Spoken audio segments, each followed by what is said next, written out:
Hi friend, আজকে আমরা একটা নতুন টপিক নিয়ে আপনাদের কাছে উপস্থিত হয়েছি।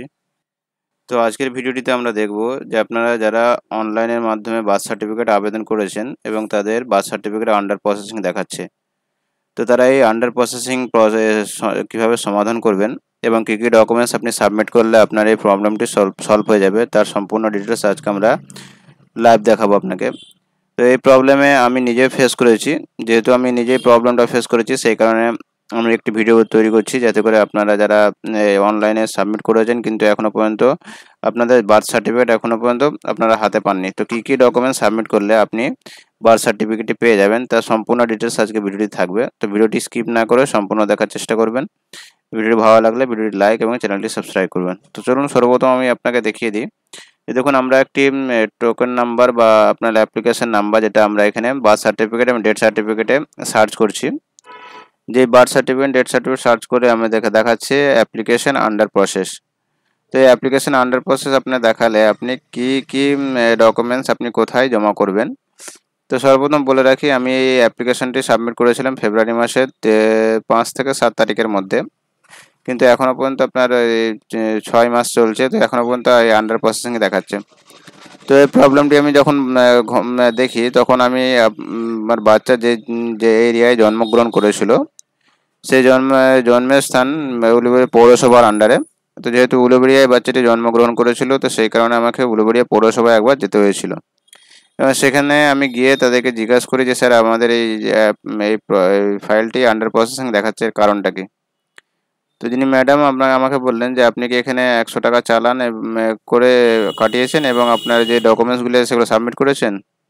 তো আমার এই ডকুমেন্টস এবং চালানটি কাটানো হয়নি এবং সাবমিটও করা হয়নি, সেহেতু আমি আবার 100 টাকা চালান কাটালাম এবং আমার ডকুমেন্টসগুলি সাবমিট করার পরে। তো আপনাকে দেখুন, এই যে নার্সিংহোমে জন্মগ্রহণ করেছে সেই নার্সিংহোমের এই ধরনের যে কাগজটি আছে সেই কাগজটি আপনাকে সাবমিট করতে হবে। সাবমিট করার পরে আপনাকে পৌরসভার এরিয়ার মধ্যে যদি আপনার বাচ্চা জন্মগ্রহণ করে, তাহলে আপনাকে পৌরসভা এরিয়াতে গিয়ে মিউনিসিপ্যালিটি যেটা আছে পৌরসভা, সেই পৌরসভা বার্থ এবং ডেথ সার্টিফিকেটের যে অফিস আছে সেই অফিসে গিয়ে এই ধরনের একটা 100 টাকা চালান কাটাতে হবে এবং বাচ্চার পিতা এবং মাতা দুজনের আধার কার্ড আপনাকে সাবমিট করতে হবে। তো আমি এই 3টে কাগজ সাবমিট করার পরে আমার আমার যে জন্ম সার্টিফিকেট আন্ডার প্রসেসিং ছিল, 2 দিন পরে আমি যখন আবার চেক করি তখন প্রসেসিংটা ক্লিয়ার হয়ে ডাউনলোড অপশানটা দিচ্ছে। তো আপনারা এইভাবে এই যে যদি পৌরসভা এলাকার মধ্যে আপনার বাচ্চা জন্মগ্রহণ করে এবং অনলাইনের মধ্যে সাবমিট করে থাকেন, তাহলে আপনাকে অবশ্যই আপনাকে পৌরসভাতে গিয়ে আপনার এই ফাইলটি জমা করতে হবে। আর যদি আপনার পৌরসভার আন্ডারে না হয়, তাহলে কোনো কাগজ জমা করতে হয় না, সাধারণত অটোমেটিকলি আপনার এই কাগজটি এই বার্থ সার্টিফিকেটটি দিয়ে দেওয়া হয়। যেহেতু আমার উলুবেড়িয়া মহকুমার মধ্যে হয়েছিল, এটা পৌরসভার আন্ডারে, সেহেতু আমাকে পৌরসভায় গিয়ে 100 টাকা চালান এবং সমস্ত ডকুমেন্টস সাবমিট করে দিয়ে আসতে হয়েছিল। তো দেখুন, আমি আপনাকে লাইভ দেখাবো যে আমার বাচ্চার সার্টিফিকেটটি হয়েছে কিনা। তো আমরা সর্বপ্রথম গুগল ক্রোম ব্রাউজার চলে এসেছে, আমরা এখানে বার্থ এবং ডেট লিখে সার্চ করলে জন্ম মৃত্যু তথ্যতে আপনি চলে আসবেন। এখানে আসার পর আপনাকে বার্থ সার্টিফিকেটে ক্লিক করতে হবে এবং ডাউনলোড সার্টিফিকেটে ক্লিক করবেন। তো আমরা এখানে অ্যাকনোলেজমেন্ট নাম্বারটা দিয়ে দিচ্ছি। দিয়ে দেওয়ার পরে সার্চ অপশানে ক্লিক করব। ক্লিক করে আমাদের মোবাইলে একটি ওটিপি গেছে, দেখুন। তো এই আমার ওটিপিটি দিয়ে সাবমিট অপশানে আপনারা ক্লিক করে দেবো।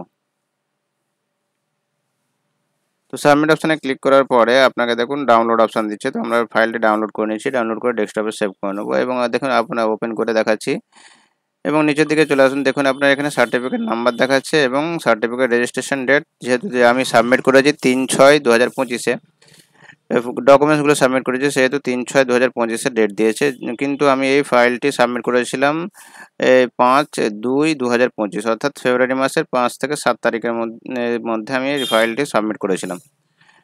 তো আগে আপনাকে বলে রাখি যে আপনার এই যে অ্যাকনোলেজমেন্ট নাম্বার, অনলাইনে যে ডকুমেন্টসটি সাবমিট করেছিলেন বা ফাইলটি সাবমিট করেছেন, তার যে অ্যাকনোলেজমেন্ট নাম্বার, বাচ্চার পিতার আধার কার্ড, মাতার মায়ের আধার কার্ড এবং আপনার 100 টাকার রসিদ কাটিয়ে যখনই আপনি সাবমিট করে দেবেন, 2-1 দিনের মধ্যে আপনার ফাইলটি ক্লিয়ার হয়ে যাবে। তো এইভাবে আপনারা আন্ডার প্রসেসিং যে অপশানটি আপনাকে দেখায়, তো এগুলি ক্লিয়ার করে নিতে পারবেন। তো আশা করি, যেহেতু আমি এই প্রবলেম ফেস করেছিলাম এবং প্রবলেমটি নিজেই ক্লিয়ার করেছি, সেই কারণে আপনাদের কাছে ভিডিও আকারে একটি দিয়ে রাখলাম। যারা প্রবলেমে আছেন তারা এই ভিডিওটি দেখে উপকৃত হবেন। যদি আমাদের ভিডিওটি ভালো লাগে ভিডিওটি লাইক করবেন, চ্যানেলে নতুন হয়ে থাকলে চ্যানেলটি সাবস্ক্রাইব করবেন। ধন্যবাদ।